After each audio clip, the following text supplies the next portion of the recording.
Fala, meus irmãos, tudo bem? Estamos aqui para a quarta lição da nossa revista Hebreus e Tiago.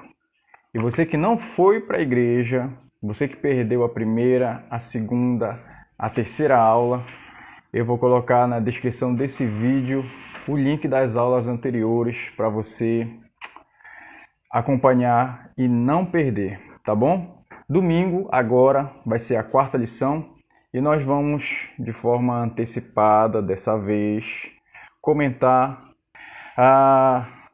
o assunto da lição, prosseguindo para a maturidade cristã. Nós vamos estudar o capítulo 6 do livro de Hebreus. Para quem não sabe, estamos estudando o livro de Hebreus e posteriormente vamos estudar a carta de Tiago, tá bom? A leitura bíblica é o capítulo 6, todo ele, do verso 1 até o 20. Então, pegue a sua Bíblia e vamos fazer essa leitura, tá bom? Para você que não está com a Bíblia em mãos, ou que está no ônibus, ou em algum outro lugar, eu vou colocar aqui na tela o texto para você também acompanhar. Beleza? Hebreus capítulo 6, verso 1 até o 20, diz assim: Por isso, deixando os princípios elementares da doutrina de Cristo, avancemos para o que é perfeito, não lançando de novo a base do arrependimento de obras mortas e da fé em Deus, o ensino de batismos e da imposição de mãos, da ressurreição dos mortos e do juízo eterno. Assim faremos, se Deus o permitir. É impossível, pois, que aqueles que uma vez foram iluminados, provaram o dom celestial e se tornaram participantes do Espírito Santo, provaram a boa palavra de Deus e os poderes do mundo vindouro e caíram.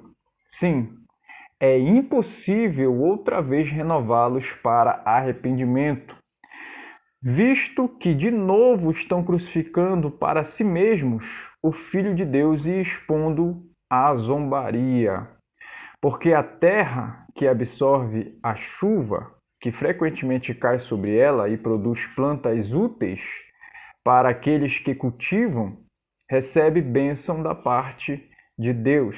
Mas se produz espinhos e ervas daninhas, é rejeitada e está perto da maldição, e o seu fim é ser queimada.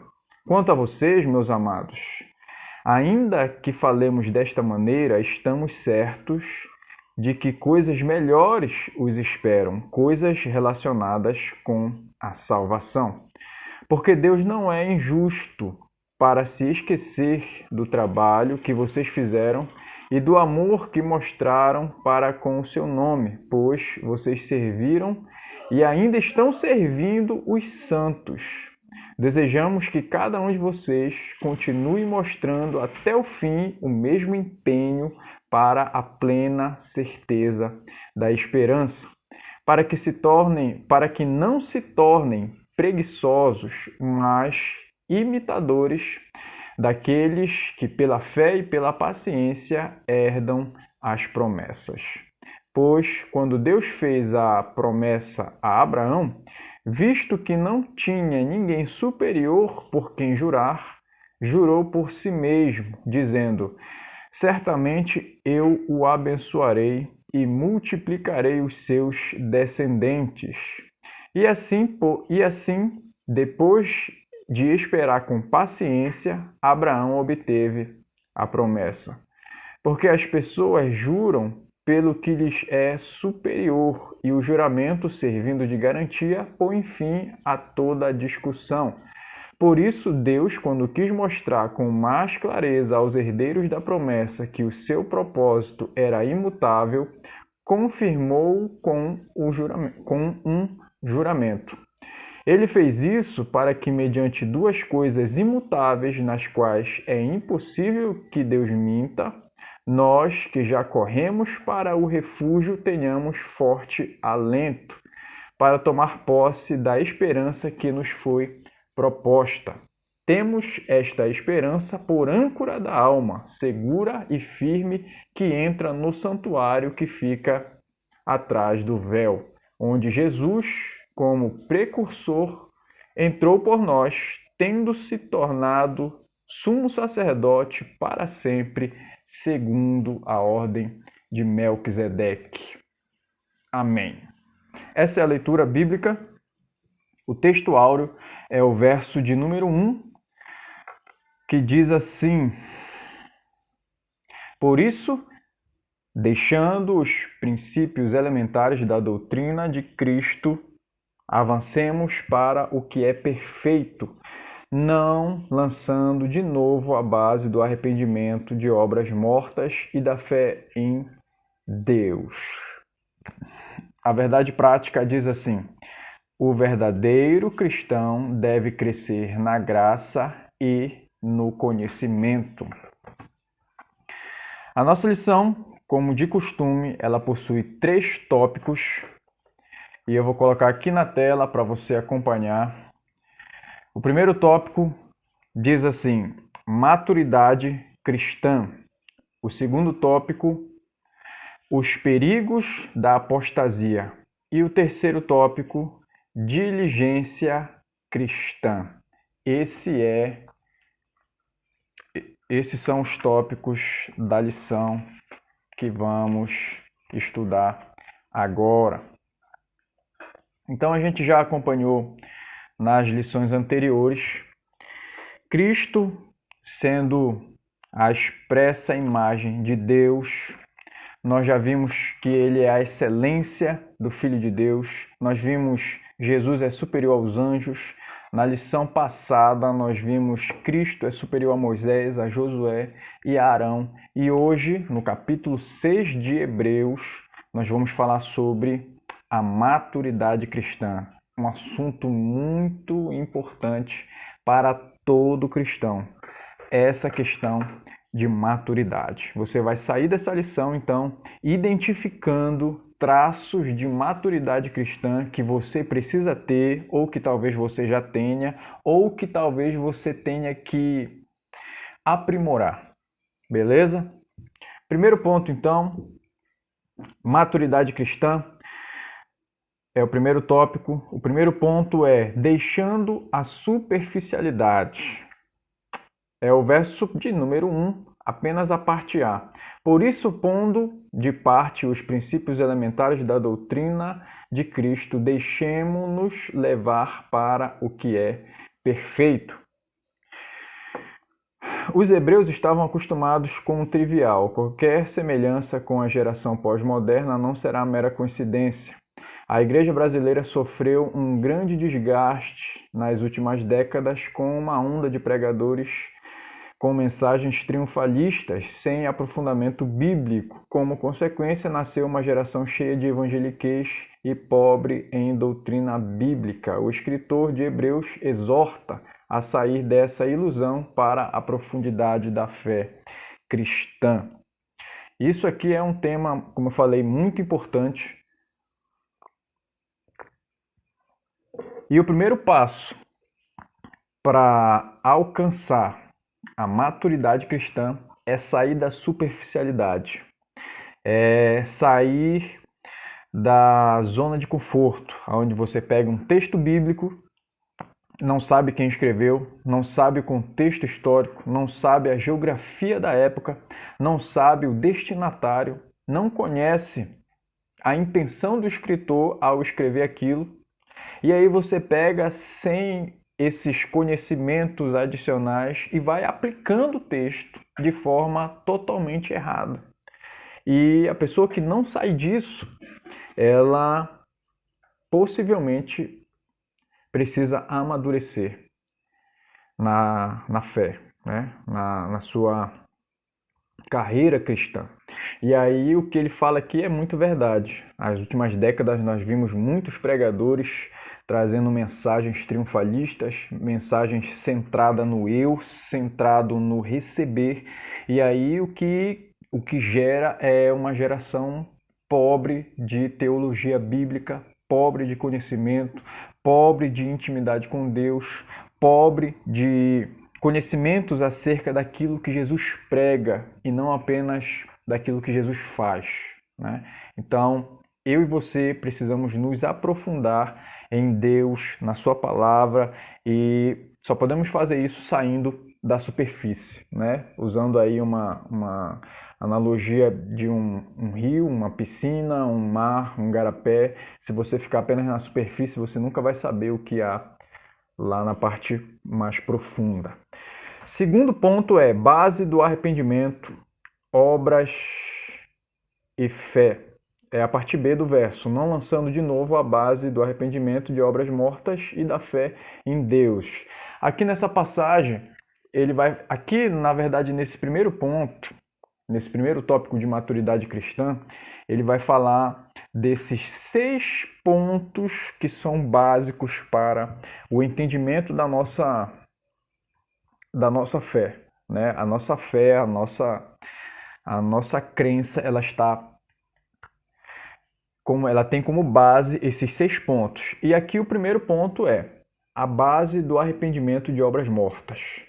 Olha o que diz aqui. O primeiro componente da base espiritual cristã é o arrependimento. Envolve mente e pensamentos em uma completa reviravolta. Não há interesse em atividades que conduzem à destruição, evitando-se os efeitos do pecado que traz a morte. Então, assim, o primeiro ponto da nossa base de entendimento é o arrependimento. A pessoa precisa ter arrependimento. Um ponto de que a pessoa já passou dessa fase inicial e já é madura é o arrependimento. O segundo ponto é fé em Deus. Olha o que diz aqui. Lançar uma base de fé em Deus foi a ação positiva que os crentes fizeram quando aceitaram a Cristo. Em fé, eles deslocaram as suas obras que conduziam à morte para a vida em Cristo pela fé. Importante tema tratado no capítulo 11 de Hebreus, né? Mais lá para frente a gente vai falar sobre isso. Para o escritor, a fé constitui uma confiança completa. Todos que põem sua fé no Evangelho entram no descanso de Deus e não precisam voltar atrás, né? Então, primeiro ponto, arrependimento. Segundo ponto, fé em Deus. A pessoa que possui traços de maturidade, a sua fé ela é mais resistente, a sua fé ela é mais profunda, a sua fé não precisa de provas, porque a própria fé é a prova de que Deus fará alguma coisa. Então, aqui no primeiro ponto, ele vai tratar essas duas coisas, a base do arrependimento e a fé em Deus. Tá? E o segundo ponto aqui é caminhos para a maturidade. Então vamos compreender aqui essa evolução de pensamento.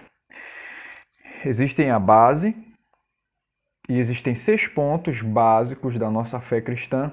E quando você está caminhando para a maturidade, significa que você já domina essa base na qual a sua fé está alicerçada, tá bom?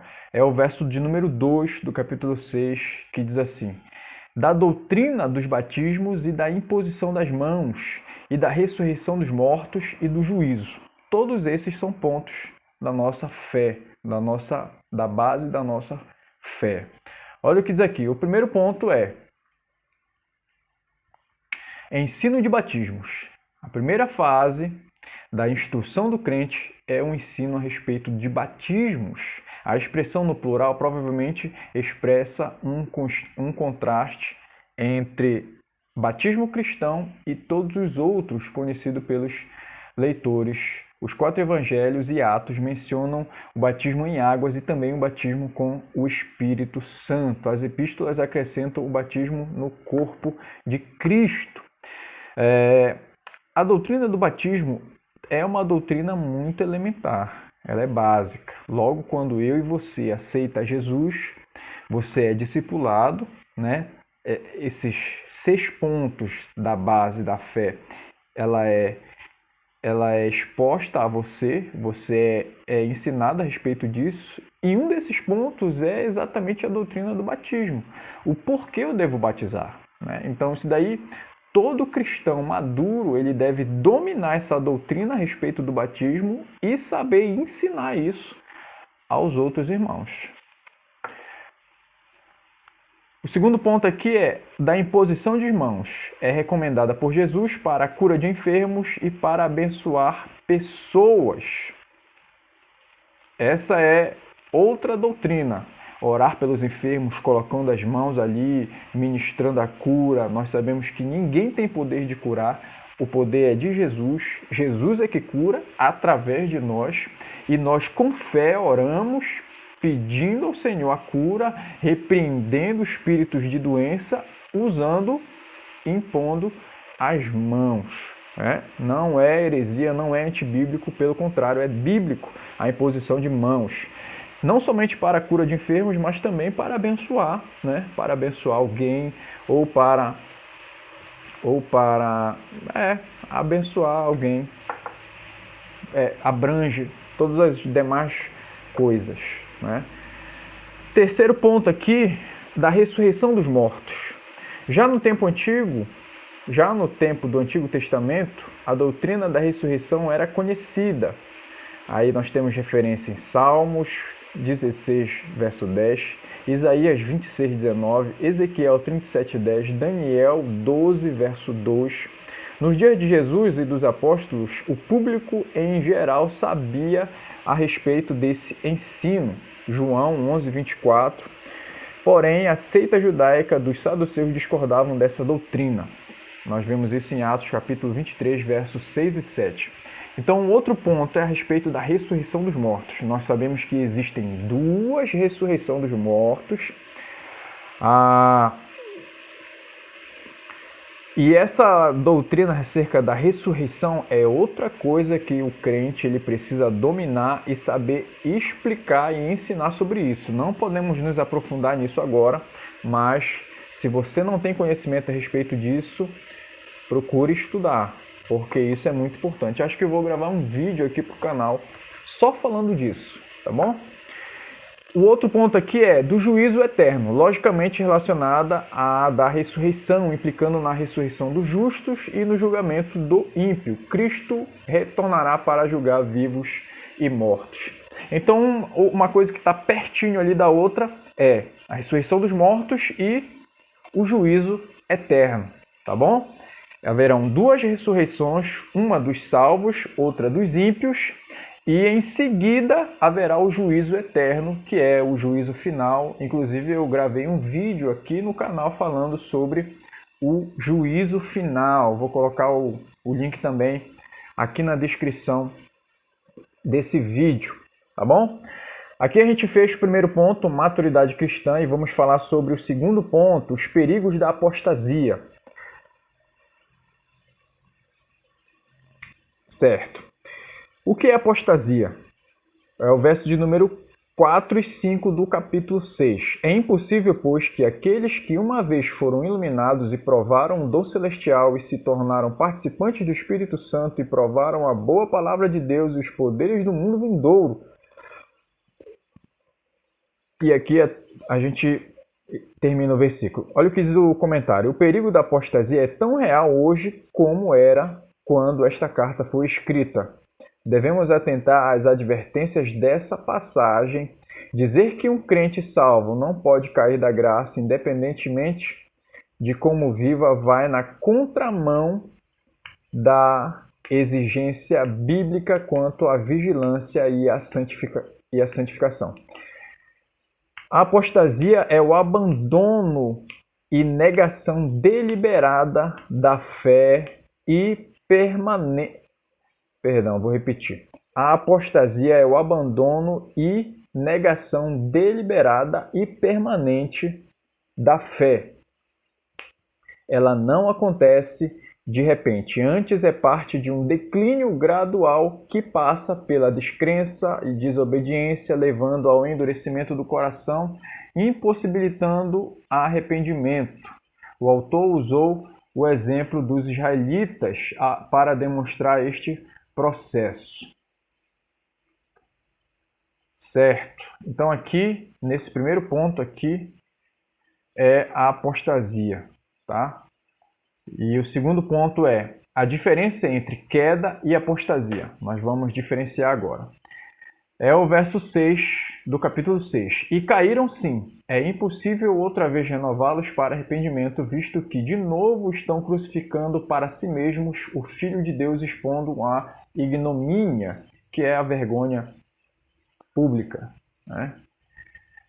A palavra caíram para o lado refere-se àqueles que deixaram o caminho, apostataram, que significa negar ou abandonar a fé de forma definitiva e deliberada.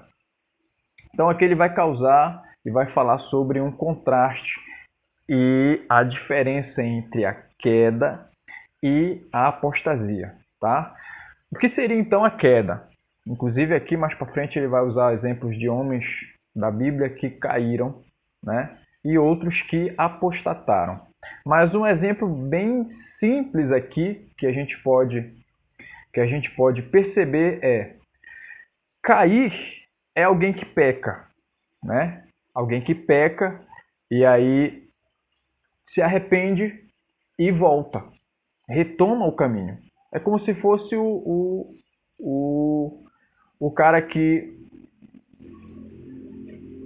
sei lá, traiu a mulher e aí se arrepende, pede perdão para a mulher, pede perdão para o pastor, né? Confessa o seu pecado publicamente e aí ele retorna, ele volta, né? Claro que haverá um tempo ali de reconstrução, um tempo de cura, mas é alguém que voltou. O outro tipo, a apostasia, é alguém que abandona a fé, né? Vamos citar o mesmo exemplo. O mesmo cara, ele não só traiu a esposa, mas como ele se divorciou, saiu da igreja e abandonou a sua fé e, além de abandonar, ele luta contra a fé. Ele se tornou um descrente. É como se ele tivesse virado um ateu, né? Isso é apostatar. Isso é apostatar. É o abandono da fé. Tá bom? Então vamos aqui para o terceiro ponto. 2 tipos de crentes. Aqui agora ele vai se aprofundar nessa diferenciação, que é o verso 7 e o verso 8, que diz assim: porque a terra que absorve a chuva que frequentemente cai sobre ela, produz erva útil para aqueles por quem é também cultivada, recebe bênção da parte de Deus. Mas se produz espinhos e abrolhos, é rejeitada, perto está da maldição e o seu fim é ser queimada. Então aqui ele vai usar uma comparação para definir exatamente 2 tipos de crentes, tá bom? Existe o solo, existe a chuva e agora vamos ver a produção desse solo. O solo vai produzir erva útil e vai produzir erva inútil, que aqui ele descreve como espinhos e abrolhos. Então a erva útil, né, a planta que dá frutos, ela é boa, o seu fruto é bom, portanto ela é abençoada. E em contrapartida, a erva inútil, a erva venenosa, a erva daninha, espinhos e abrolhos, é rejeitada, está perto da maldição. E isso é tão poderoso que isso é coisa de essência, tem a ver com a essência. Uma árvore boa, ela não consegue se transformar em uma árvore ruim. Então, uma árvore boa, ela sempre vai produzir frutos bons. E da mesma forma, a árvore ruim, ela não consegue se transformar em uma árvore boa. Ela não pode negar o seu fruto, ainda que ela tenha uma aparência boa, mas o seu fruto mostra de fato quem ela é. Então tem a ver com essência. E aqui ele vai usar o exemplo de 2 personagens bíblicos. Um é Pedro, que negou Jesus, né? se desviou, pecou, mas que ele retorna. Ele volta, retoma o caminho, é como se fosse alguém que caiu, né? E o outro exemplo é Judas, que também pecou, mas que não retornou, abandonou a sua fé, né? E esse pode ser considerado um apóstata, porque ele não retorna, certo? Aqui então a gente encerra o segundo tópico e nós vamos para o último, diligência cristã. E o primeiro ponto aqui é: Deus não esquece. Capítulo 6, verso 10. Porque Deus não é injusto para ficar esquecido do vosso trabalho e do amor que evidenciastes para com o seu nome, pois servistes e ainda servis aos santos. Aqui vai falar e vai tratar exatamente dos crentes que são diligentes, que são esforçados e que trabalham e que se empenham e que muitas vezes não são reconhecidos. Fique frio. O reconhecimento vem de Deus, né? Se você for reconhecido por alguém aqui na Terra, ok. Mas se não for, tudo bem. Melhor ainda, porque o reconhecimento que a Bíblia promete, que Deus promete, é o galardão na eternidade. Então nunca faça qualquer coisa esperando receber recompensa aqui na Terra. Sempre coloque na sua mente que a recompensa vem de Deus, a recompensa será na eternidade. Se você for recompensado, se você for abençoado aqui, ótimo. Mas se não for, Deus sabe e Ele não esquece. E tudo que nós fazemos está anotado no livro, tá certo? E um dia vamos receber do próprio Deus a recompensa. Segundo ponto é herdeiros da promessa, que é o verso de número 12. Diz assim: para que não vos torneis indolentes, mas imitadores daqueles que pela fé e pela longanimidade herdam as promessas. Os herdeiros das promessas são privilegiados. O exemplo usado aqui é Abraão, que é o pai da fé. E aqui ele vai usar três pontos para mostrar o porquê que nós devemos ser pacientes com relação às promessas, tá? E o exemplo que ele dá é Abraão, né, que foi alguém muito paciente, embora tenha cometido erros na sua carreira, mas que esperou e alcançou a promessa. Deus, ele não muda, Deus, ele não mente, e no tempo que ele determinou, você, eu receberemos o cumprimento da promessa, né? Obviamente, se não desfalecermos e desistirmos, que não é o seu caso. Você não vai desistir e você não vai parar, você vai alcançar as bênçãos e as promessas que Deus tem para a tua vida. E o último ponto aqui é ancorados em Cristo. Ancorados em Cristo, é o verso de número 19. A qual temos por âncora da alma, segura e firme e que penetra além do véu.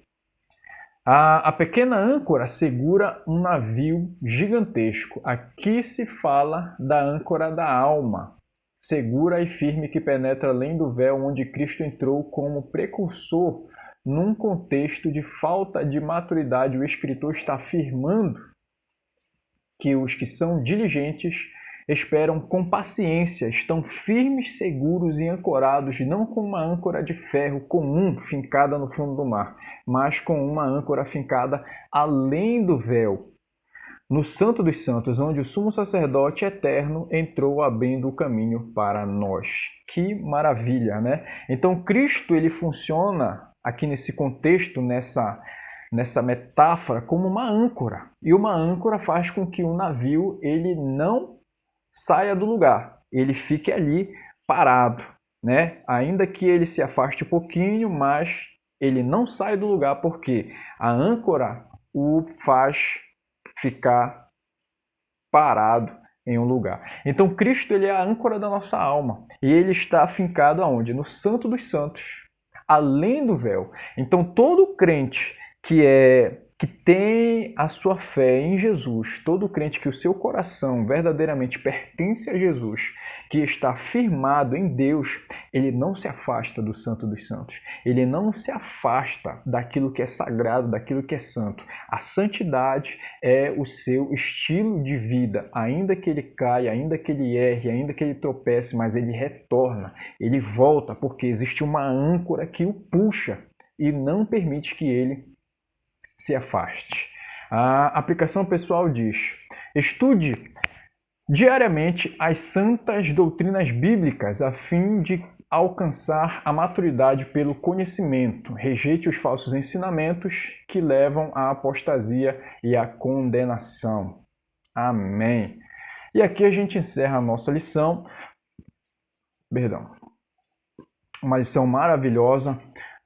Tenho certeza que na Escola Bíblica domingo será muito mais aprofundado esses tópicos aqui, então não perca, vá e seja ricamente abençoado com esse conhecimento. Nós temos aqui 3 perguntas. Eu quero que você responda e coloque aqui nos comentários a resposta. Primeira pergunta: como são chamadas as pessoas que rejeitaram o Filho de Deus? Responde aí.